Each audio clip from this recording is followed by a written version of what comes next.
حضرت جابر بن سمرہ رضی اللہ تعالیٰ عنہ فرماتے، میں حضور کے پیچھے نماز پڑھا کرتا تھا اور خطبہ جمعہ بھی سننے کا موقع مجھے مل جاتا تھا۔ فرماتے تھے حضور کے خطبے بھی زیادہ لمبے نہیں ہوتے تھے، حضور کی نمازیں بھی زیادہ لمبی نہیں ہوتی تھیں۔ یہ ہے لوگوں کے ساتھ حضور کی نماز کا معاملہ، لیکن جب تنہا قیام کرتے ہیں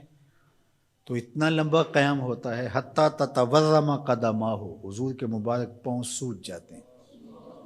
اور میرا رب رب ہو کے کہتا ہے، اے چادر اوڑھنے والے محبوب، ساری رات جاگا نہ کر، کبھی سو بھی لیا کر۔ اتنا لمبا قیام کرتے ہیں حضور۔ تو آپ کا انفرادی عمل آپ کی طاقت کے مطابق ہوگا، لیکن جب آپ لوگوں کو ساتھ لے کے چل رہے ہوں گے تو آپ پھر اس حساب سے چلیں گے، تو اس وقت آپ اپنی رفتار اپنی طاقت نہیں دیکھیں گے۔ مشکل نہ کھڑی کی جائے، میں چل سکتا ہوں، 1 گھنٹے کا قیام کر سکتا ہوں، تو میں اپنے حساب سے سوچوں اور جو میرے پیچھے کھڑے ہیں ان کا نہ سوچوں، تو میں اس اہل نہیں ہوں کہ میں امامت کے مصلی پہ کھڑا ہو جاؤں، اس لیے کہ مجھے اپنے ساتھ کھڑے ہونے والوں کا خیال اور لحاظ نہیں۔ ہمارے دین نے ہمیں آسانیاں دی ہیں۔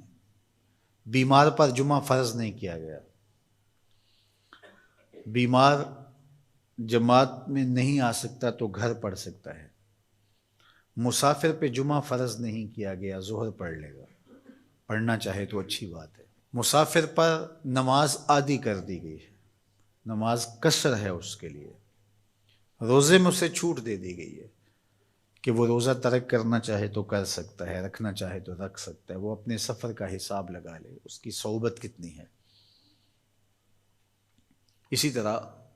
اور بہت ساری چیزیں ہیں شریعت اسلامیہ میں جس پر ہمیں چھوٹ دی گئی ہے، ہمیں سہولت دی گئی ہے۔ ہماری وہ چیزیں جو ہمارے اختیار میں نہیں ہوتی، ہمیں ان پہ پکڑ نہیں کی گئی۔ ان اللہ تجاوز عن امتی الخطا والنسیان وما استکرہوا، اللہ نے اس امت پر 3 چیزیں معاف کر دیں: غلطی لگ جائے، بھول جائیں،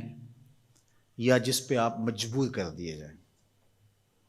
تو وہاں شریعت پکڑ نہیں کرتی، گرفت نہیں کرتی۔ تو آسان دین دیا گیا ہے جس دین پہ عمل کرنا ہمارے لیے مشکل نہ ہو، اور اگر کوئی اپنے طور پہ اس کو مشکل بنانا چاہتا ہے اور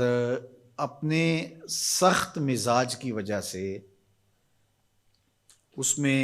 کوئی چیز لانا چاہتا ہے، عبادات میں، اعتقادات میں، رویوں میں، طرز زندگی میں، انداز معاشرت میں، تو شریعت اسلامیہ نے اس کی نفی کی ہے، کیونکہ بہت سارے لوگ ایسے ہیں کہ جو عبادات میں بہت سارا غلو کر جاتے ہیں،